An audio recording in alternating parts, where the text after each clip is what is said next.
खुरुमजेरी दोस्तों नमस्कार।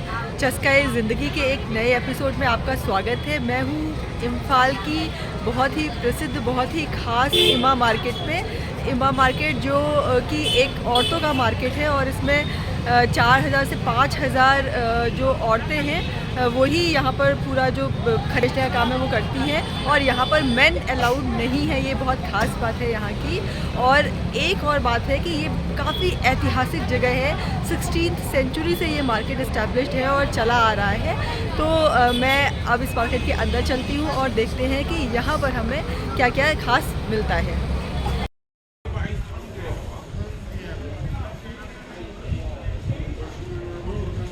एमा का मतलब है मदर या माँ।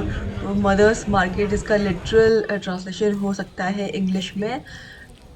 ये मार्केट पूरी तरीके से चूँकि औरतें चलाती हैं इसलिए काफ़ी फ़ेमस हो गया है।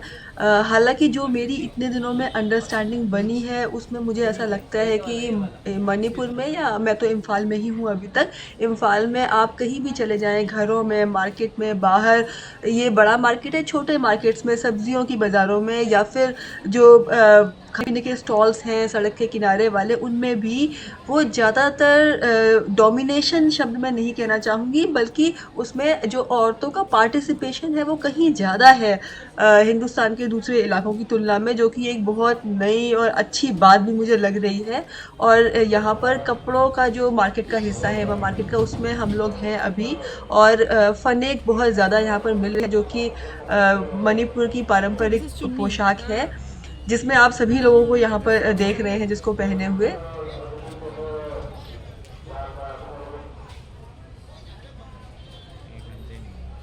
यहाँ मेन अलाउड नहीं है, इससे मेरा मतलब था कि आदमियों को यहाँ पर बेचने के लिए स्पेस नहीं है, हालांकि वो अंदर आके सामान खरीद सकते हैं।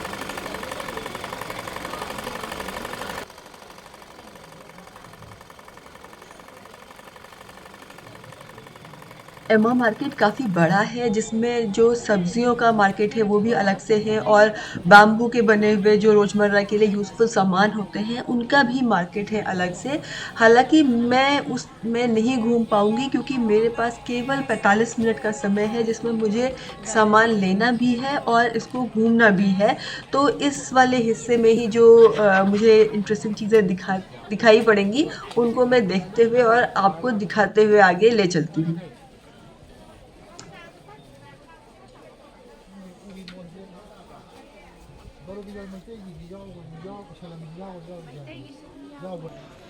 फटाफट मैंने अपने लिए फ़नेक खरीद लिया है और अब मैं इसके बड़े दिलचस्प हिस्से में पहुंच गई हूं, जिसमें जो लोहे के सामान हैं वो मिल रहे हैं, जिसमें खेती के लिए जो औज़ार इस्तेमाल होते हैं वो हैं, और चूल्हा और कुकिंग के लिए जो अलग-अलग चीज़ों की ज़रूरत पड़ती है वो भी यहाँ पर मिल रहे हैं।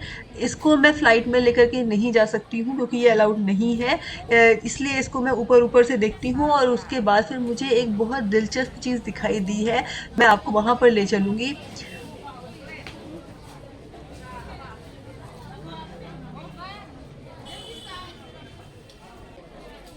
और उसके लिए बाहर सड़क पर जाना होगा। एमा मार्केट की बगल की जो सड़क है उसमें यहाँ पर ड्राई फिश, सूखी हुई मछलियाँ मिल रही हैं। मैंने ये इम्फाल में कई जगह सड़क के किनारे देखी हैं, छोटे छोटे ठेले उनके, या फिर सड़क के किनारे जो वेंडर्स बैठे हुए हैं, लेकिन मुझे पास जाकर के उसको देखने का मौका नहीं मिला था अभी तक। तो जैसे ही मैंने देखा कि वो यहाँ पर भी मिल रही हैं, तो मुझे लगा कि मैं क्यों ना एक बार वहाँ तक पहुँच जाऊँ और उनको पास से देखूँ कि उनकी क्या वैरायटी है यहाँ पर। और मैंने सूखी हुई मछलियों का मार्केट कभी पहले नहीं देखा है, तो इसलिए भी मेरी उसमें थोड़ी दिलचस्पी है। मणिपुर के बारे में 3 बातें जिन्होंने मुझे अपना कायल बना दिया है, उनमें से नंबर 1 तो यही है कि यहाँ पर औरतें सब जगह छाई हुई हैं। नंबर 2, आपको यहाँ भिखारी नहीं मिलेंगे मंदिरों के या सड़कों के किनारे।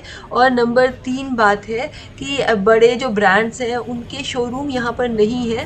तो जो लोकल इकोनॉमी है वो बहुत ज़्यादा स्ट्रॉन्ग है, और एक तरीके से जो अलग पहचान है इलाके की वो बनी हुई है।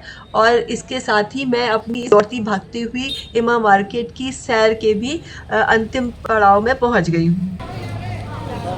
Gabi emang kamu gak rau menakan abongan ngamu. Singapai. सिंगापाई Ngapai.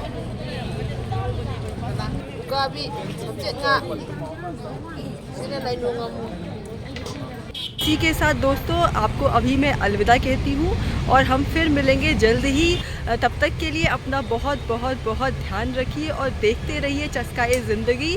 और फिर से एक बार जो मैं हमेशा कहती हूँ, अगर आपको ये एपिसोड पसंद आया हो तो आप अपने कमेंट्स लिख करके मुझे ज़रूर बताएं। मुझे हमेशा ही आपके कमेंट्स का इंतज़ार रहता है।